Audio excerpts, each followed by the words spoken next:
What's up guys, it's Paul on the run. Today I'm going to be bringing you a little bit of maintenance that your bike needs. If y'all guys remember earlier on my YouTube channel, I posted a video where my truck brakes went out. It turns out that my brake fluid boiled over. Now what that means, if you're not familiar with your brake fluid boiling over, is that you got too much condensation in your brake fluid. But that got me thinking, if the brake fluid on my truck needed to be changed out, I'm thinking my motorcycle needs it. Now, they typically recommend that you change your brake fluid every 2 years, right? Regardless of how many miles you put on it. So with that said, I'm going to be replacing the brake fluid in my lines, in the brake reservoirs, and as well as I'm going to bleed the brake fluid out in my clutch. But let me show you what you're going to need in order to get this job done.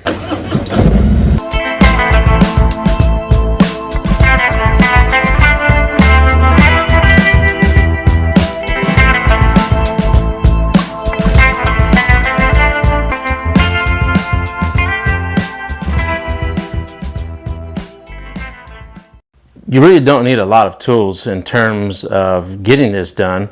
You will need a Phillips screwdriver because you got to open up your reservoir caps. You definitely are going to need some brake fluid, and I'll go over what you need to use on this particular bike. But I will recommend that you go online and find a service manual, or if you have your own service manual, look and see what brake fluid your bike needs particularly, okay? And then one tool that you don't need, but it does help you get the job done quicker and a little more efficiently. This is a Mityvac. It's an automotive test and bleed kit. I will put a link below in the description to Amazon so you can check it out. And if you wouldn't mind, click on that link because Amazon does throw me a little kickback anytime you purchase a product from them through those links. Doesn't cost you any more money, but it does help a guy out like me, all right? But I did get it at a really good price on Amazon, all right? So check that out. This is a Prestone brake fluid .4 synthetic. If you want to be certain on what to use on the top of your reservoir cap, you'll see right there, it'll give you a warning sign, and use only DOT4 fluid from a sealed container. So why is it important that you use it from a sealed container? Your brake fluid deteriorates the moment that it goes into the brake reservoir, okay? Because of the moisture that's in the atmosphere.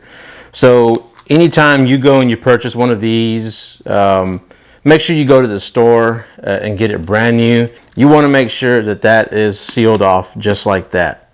You don't want to use something that's been sitting on your shelf. So just make sure that it is from a sealed container and you start off fresh. We'll just start going step by step on what you need to do. So let's go ahead and get started. So this is the Mityvac automotive test and bleed kit. Now this does have a couple of parts that you're going to need specifically. Some of them you won't need and some are just extra. So first off, this is the pump. You do have your canister here, and it does come with multiple clear acrylic tubes to attach whatever you're going to be using it for.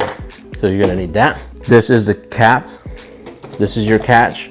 This is where your owed fluid is going to drop into. You got some more acrylic tube. This is the little piece that will go on the actual bleeder nut, and I'll show you that. You've got multiple attachments, just depending on what you're needing it for. You know, you can do bleed down tests. That's what the other use that this thing has. So it comes with a lot of little attachments. You know, some of them, like I said, you're not going to need for this. Some of them you will be using. So let's go ahead and get that set up, and I'll show you the exact pieces that you need to get the job done.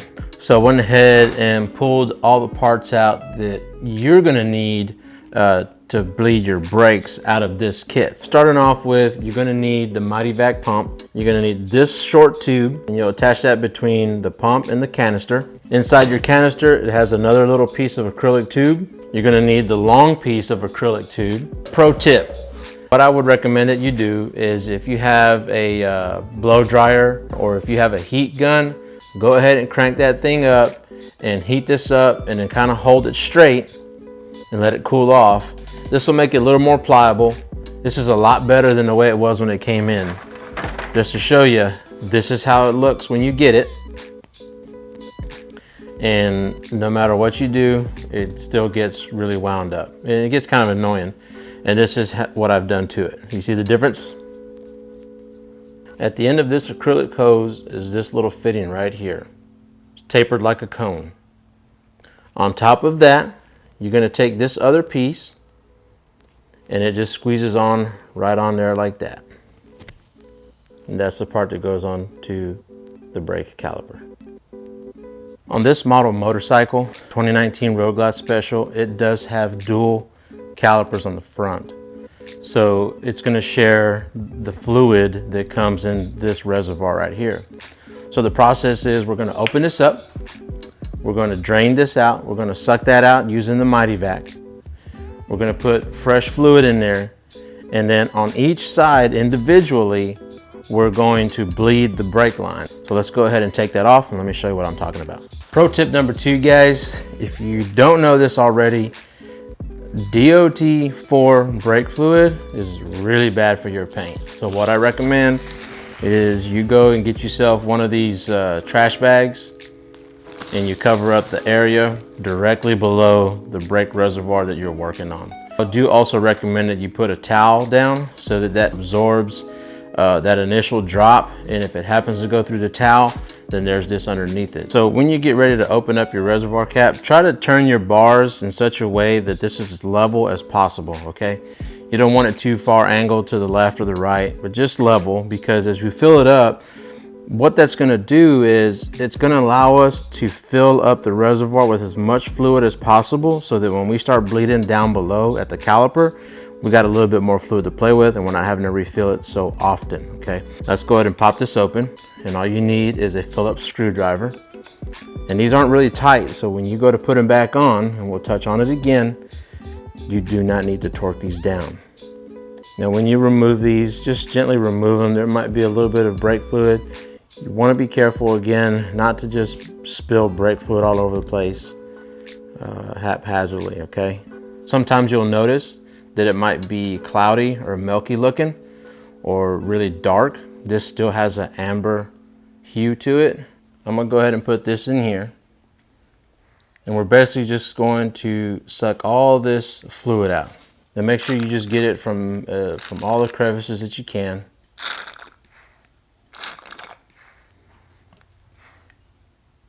So now that you've emptied out the brake reservoir, you want to move on down to your caliper and pick whatever side you want to start with. It doesn't really matter. But where we're at, this is your brake caliper right here, and this is your speed bleeder. Now it does have a little rubber cap. We're going to pop that off. And what you're going to need is a 3/8 opened end wrench. You're going to need to take this wrench and open it up. Now you don't want to do this just yet. There's a certain order that you have to do it in. I'm going to go back up to the top of the brake reservoir and fill that up with some fresh DOT4 fluid.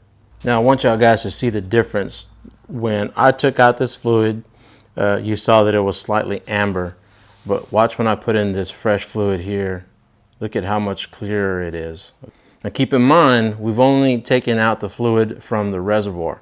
So now we need to take out that amber colored fluid from the lines that actually go all the way down to the caliper. And we'll need to do this on both calipers. So now that we've filled up the reservoir up top, we're working down here at the caliper again, all right? So you're gonna wanna take your 3/8 open end wrench, and you can either use the closed end if you want, or the open end. I do prefer the open end because it's a little bit flatter. All right, and you'll set that there. You'll grab this fitting and you squeeze it on to that one.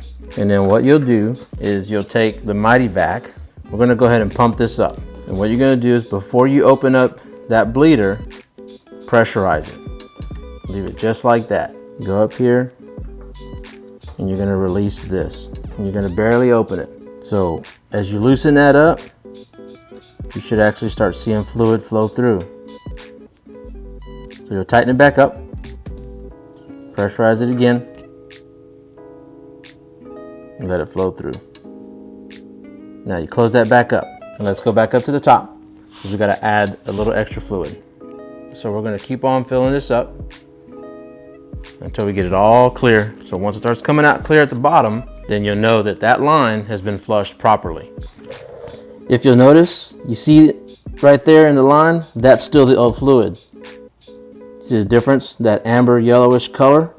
We're looking for that to be clear. We're going to repeat this process over and over again until that fluid in that line is clear. Now as you're doing this, be sure to keep an eye out for the fluid up top.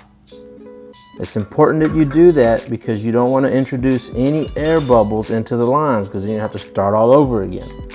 So I'm going to go up and look really quick. So you see how it's gone down? Let's go ahead and fill that back up. So it's starting to come out a lot clearer now. It's not as yellow as it was before.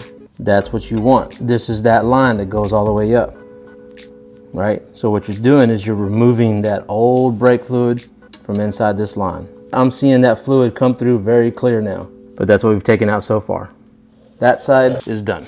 So once you've completed this side, go ahead and pop off this little fitting right here. Wipe that down a little bit. Reason you want that cap on there so it doesn't get full of dirt when you're riding down the road, because it will collect dirt if that's not on there, and you're going to have bigger problems because it's going to be filled full of junk. Now we're on the left side of the bike. It's the exact same process. You'll put this fitting on that fitting. Be sure to pump up the Mityvac to about 10 psi to have. And then now you're going to open it up just like we did before. And we should start seeing that brake fluid flow down.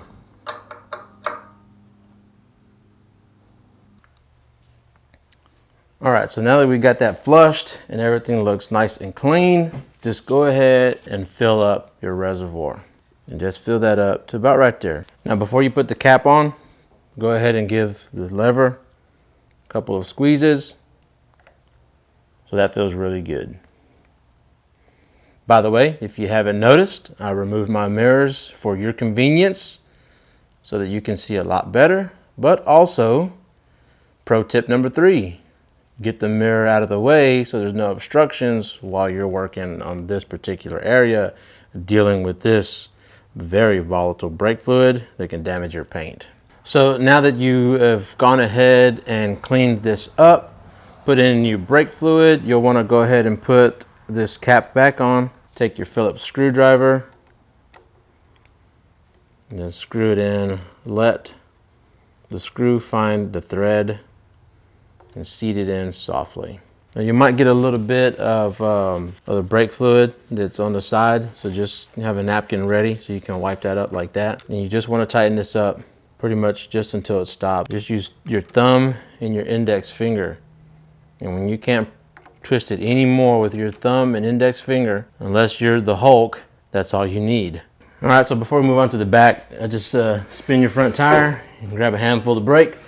And it's braking. Now we will test that again when we get on the road, but this is one way that you can tell inside your garage or shop, if it's on the lift, that it is grabbing. We're gonna move on to the rear now. So what we'll need to do is come in here, open that up, drain out that fluid from here, fill it up with some fresh fluid, and then use the Mityvac on the back side in the same process. I do recommend, in order to get this off, for you to use a stubby Phillips. So a stubby will work in there just fine. Or if you have a ratchet style Phillips that you can hook up to a ratchet, to a small one, then that'll work too. And in case you're wondering, again, this also uses DOT for brake fluid, so you don't need to take any different, all right? I know that might be common sense, but it's an important question. So again, you'll want to take your Mityvac with that particular fitting, which is that cone fitting, and then let's just go ahead and suck out all that fluid. And just get it out as best as possible. So again, same process. Pull the cap off on the back of this leader. Take your Mityvac fitting and fit it onto that rear. Go ahead and fill the reservoir. So this go around, I can actually keep an eye out on the rear reservoir, which is down below. Repeat this process until you get nice, clear fluid. That's what's key. Oop. I think I caught a little bit of air, so we're gonna have to get that out. I don't know if y'all guys heard that little whining, whistling sound. I let it get a little too low. So what we're gonna have to do, it might take a few more reservoirs full of that, just to make sure that we don't have any air in the line, okay? And if that happens, it's not a big deal. Don't worry about it too much, because right now while the bike is in this position and you're doing this, it's easy to fix. So it's coming through pretty clear. I don't see any excess bubbles, so maybe it was just right at that point, but we'll still run a couple of more. You can go ahead and tighten that back up, and that's just snug, okay? Don't over tighten that. And then just top this off a little bit. You're good to go. When you go in, you press this brake, go slowly. Don't mash down on it because it will shoot some out. Put your cap back on over here. Over here you can see nice clear fluid. There's no amber color to it anymore. All right, so now that you got that done, we'll go ahead and put this cap back on. Remember, you just set it on there. When you go and tighten these up, they just need to be snug. Now that you got the cap on, mash down that pedal. Make sure it feels right. We're gonna go ahead and drain the fluid for our clutch. So again, same process. It's the exact same thing. However, on my particular bike, now some bikes are different because I've seen it on YouTube, where they're able to take this cap off right here, which is on the transmission, and they just slide it right out, and then right behind that you have a little speed bleeder. Unfortunately, that's not the case with my bike. I went ahead and loosened up the screws to that cover, but it doesn't come off that easily. So we're gonna have to start off first by removing the heat shields. Let's see if we can wiggle that out. If not, we're probably gonna have to loosen up the exhaust to get that off, okay?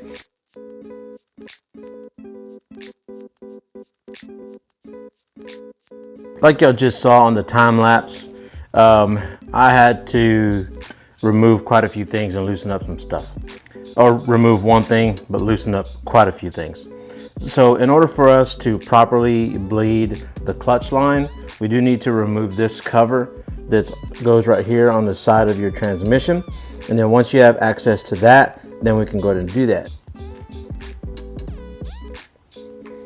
This fluid looks dark. That one looks pretty funky. Look at how dark and milky that fluid is. And when you do your brakes, do your clutch. Okay, got that all out. Look at that gray filth in there. That's bad, guys, but this is why we're doing it. Let's go ahead and just fill this up with some fresh fluid. So you'll see right here, same little piece, same tool. It's got 3/8 open end wrench. You'll set that right there, and you're not gonna open it up just yet. You put that there, set your wrench right there. Remember, we have been pumping up the Mityvac to about in between 10 and 15 PSI. So this is a trick that I saw because I noticed that it keeps on leaking down. I did get this from Ryan Erlocker, the law-abiding biker. Okay, so pump up the Mityvac again. It does seem to work a little bit better. Okay. All right, so that's taking some out. Let's go check up top and let's add a little more fluid. So again, this is the same process as your brakes. There's no difference at all except for location. So what we're looking for is just for that fluid to be nice and clear in our tube when we go up to the top. So this is just a back and forth process, okay? Especially if you're doing it by yourself. Remember, you're trying to avoid any bubbles getting sucked in from the top, on the top side. It seems like this fitting is a little bit smaller than the one that's on the brakes because it tends to leak out a lot faster. So I think that's what the zip tie is for, to just help it. And the fluid's coming out nice and clear. What we're trying to do now is to make sure that there's no air in the lines. So repeat that process over and over again until everything is nice and tight, okay? Once I'm done with that, I'll come back and then we'll button everything up and talk a little bit about this. Clutch feels nice and tight, doesn't feel loose. Because earlier we lost all that pressure because we got a little bit of air in there, but now it feels great. And now you see it's not even jumping up. No little, just that little remaining bubble right there, but nothing else is coming through. So we're good. That feels really, really good. So we just got finished wrapping up doing the brake flush on the front brakes, the rear brakes, and we also flushed out our clutch line as well. Now you saw how simple it is. Of course, I would always recommend that if you do not feel comfortable doing this type of maintenance on your bike, please do reach out to your local mechanic or go to your Harley-Davidson dealership and have them do it. Now I did notice I sucked in a little bit of air on the clutch and it completely lost pressure, unlike the brakes did. So the way you fix that, just keep on putting fluid in there and keep on sucking it through without letting it. There's some holes at the very top on the inside of that reservoir. Don't let the fluid go lower than that, because then that's when it starts to suck in air, okay? So just make sure that you keep on topping it off. So take out just a little bit at a time. The other way to do it, if you can get someone else to help you, invite a friend, invite them for some cold beers or something like that, have them look and keep an eye on that reservoir, okay? That way they can tell you, hey, stop, close it, fill it up, or they can fill it up as it's going down, right? 2 sets of eyes are a lot better than doing it by yourself. However, if it's only you and you're doing it by yourself, it's totally possible. Just go that route.